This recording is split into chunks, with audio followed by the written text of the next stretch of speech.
"Excuse me," she said, her voice dripping with authority, "but that woodpile is a violation of our community standards." I stared at her, then at the innocuous stack of logs, half expecting her to crack a smile. But there was no humor in her eyes, just the cold, meticulous focus of someone who lived for enforcing obscure bylaws. Picture this. You've got a cozy little woodpile in your backyard, perfect for those chilly evenings by the fire. But then enter Linda, armed with her clipboard and a set of rules that could rival a novel. She decides that your woodpile is an eyesore, and without so much as a hello, she swoops in and takes it for her own party. It was a sunny Saturday morning, and I was enjoying my coffee on the porch, admiring my neatly stacked woodpile. The sun warmed my face, birds chirped from the trees, and for a moment, everything was just right. It was a labor of love, perfect for those cozy nights around the fire. Each log handpicked, split with care, and stacked in that satisfying crisscross pattern I'd mastered over the years. But little did I know, my peaceful morning was about to take a turn. Linda, a self-appointed enforcer of neighborhood rules, with a reputation that preceded her. She was the kind of person who seemed to sniff out violations the way a bloodhound tracks scent. Rumor had it she once cited a neighbor for leaving a garden gnome too whimsical for the community aesthetic. She marched up my driveway like she owned the place, clipboard in hand and a scowl that could curdle milk. "Excuse me," she said, her tone sharp with bureaucratic conviction, "but that woodpile violates regulations of the neighborhood covenant." I stared at her, then at the innocuous stack of logs, half expecting her to crack a smile. But her expression remained rigid, the look of a person who measured their self-worth in compliance reports and citation forms. I couldn't believe my ears. Who knew a stack of firewood could spark such outrage? As she rattled off the HOA regulations, Section 4B, subsection 11, apparently forbidding outdoor storage of combustible materials, it became clear that her personality was a mix of overzealousness and a touch of drama. She thrived on control and had a knack for turning minor issues into major crises. I half expected her to pull out a measuring tape and cite me for the logs being stacked 1 inch too high. The community dynamics didn't help either. Many neighbors were too intimidated to stand up to her, creating an environment where her antics flourished. Whispers followed her wherever she went, but few dared speak up. She wielded her clipboard like a sword, slashing through common sense in the name of policy. With a smug smile, she declared that she would be taking the woodpile for a neighborhood gathering, leaving me stunned. "Thanks for the donation," she chirped, spinning on her heel before I could even respond. It was a classic case of HOA overreach, and I knew I had to do something about it. Little did she know, this was just the beginning of our little showdown. The moment I realized my woodpile was gone, a wave of disbelief washed over me. I had stepped outside, coffee in hand, ready to enjoy the crisp air, only to find my beloved stack of firewood missing. I stared at the empty spot like someone might stare at a missing tooth, part shock, part sorrow. My heart sank as I pieced together the events of the previous day. The audacity of the HOA. Linda had crossed a line I never thought possible. It wasn't just wood. It was a symbol of countless evenings spent with friends and family, laughter echoing around the fire, and the warmth of shared stories. Every log had a memory attached. The one my nephew tripped over during a game of tag, the one I burned during last year's New Year's Eve gathering, the one with a strange knot that looked like a turtle shell. Gone. All gone. As I stood there, a mix of anger and betrayal bubbled up inside me. How could she just take it? The woodpile represented comfort and community for me, and now it was being used for her party, a gathering I wasn't even invited to. I could almost picture the scene, neighbors mingling, drinks in hand, While my wood served as the centerpiece for their bonfire, there would be music, kids running around. Maybe even one of those cheesy community unity speeches Linda loved to give.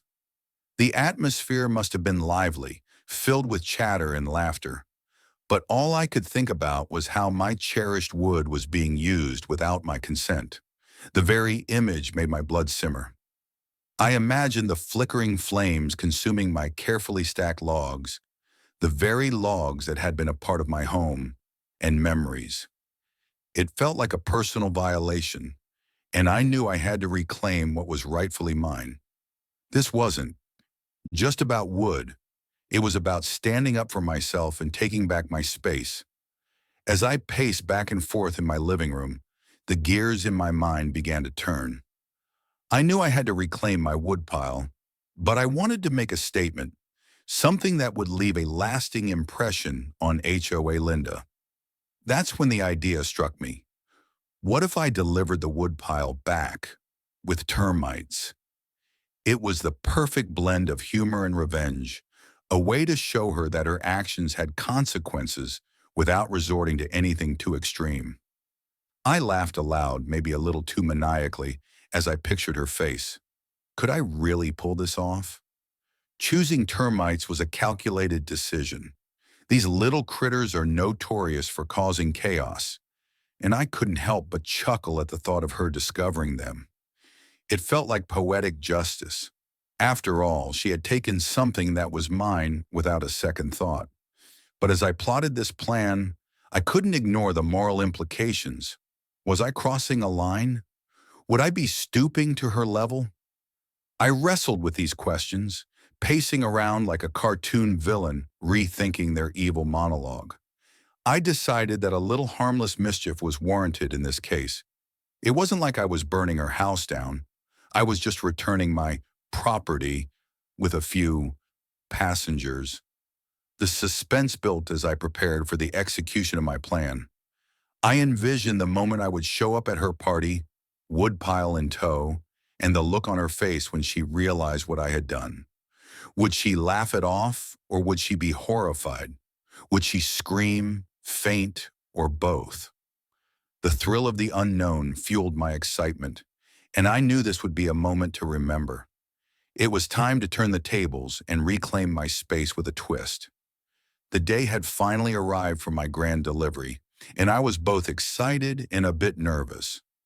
I spent the morning preparing, carefully loading the woodpile into my truck, making sure to sprinkle a few termites throughout the stack for good measure.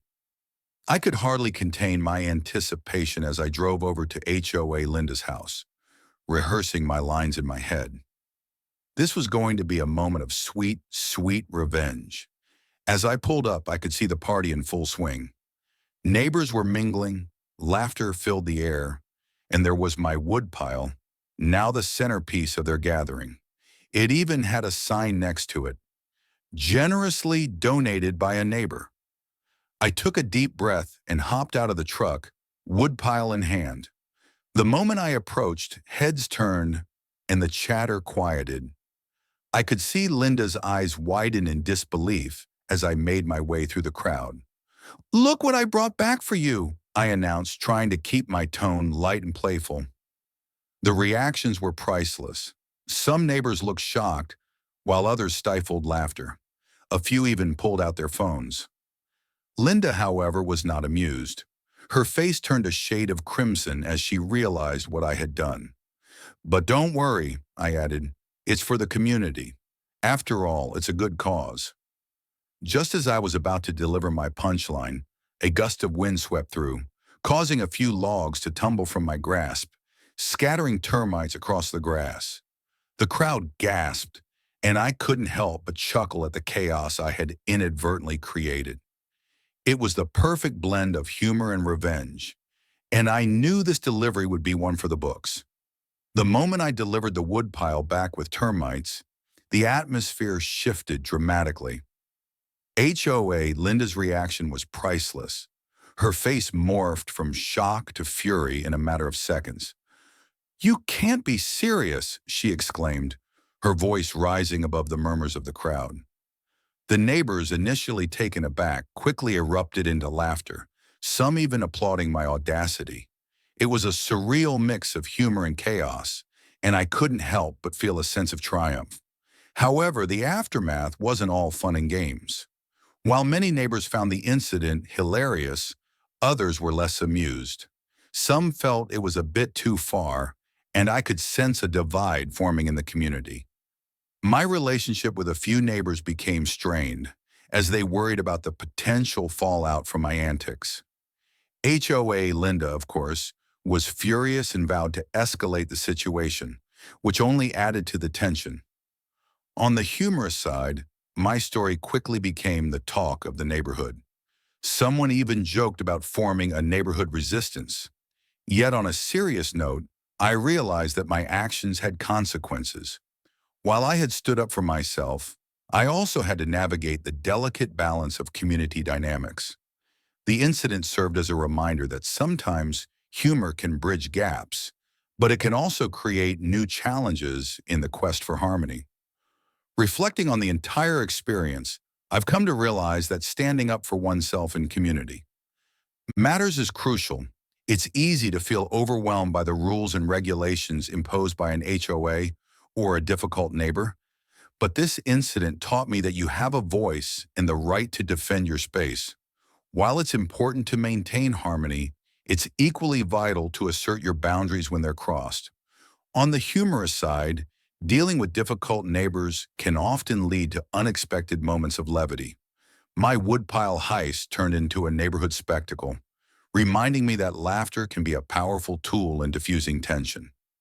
It's amazing how a little humor can transform a frustrating situation into a shared joke, bringing people together in the process. This experience has shown me that while standing up for yourself is important, it's equally essential to approach conflicts with a sense of humor. Life is too short to let difficult neighbors steal your joy, so embrace the quirks of community living and remember that you're not alone in navigating these challenges.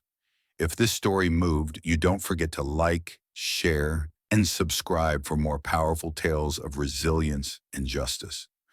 Your support allows us to keep delivering valuable insights and stories that inform and inspire people everywhere. Thank you for watching Work Story, and see you in the next one.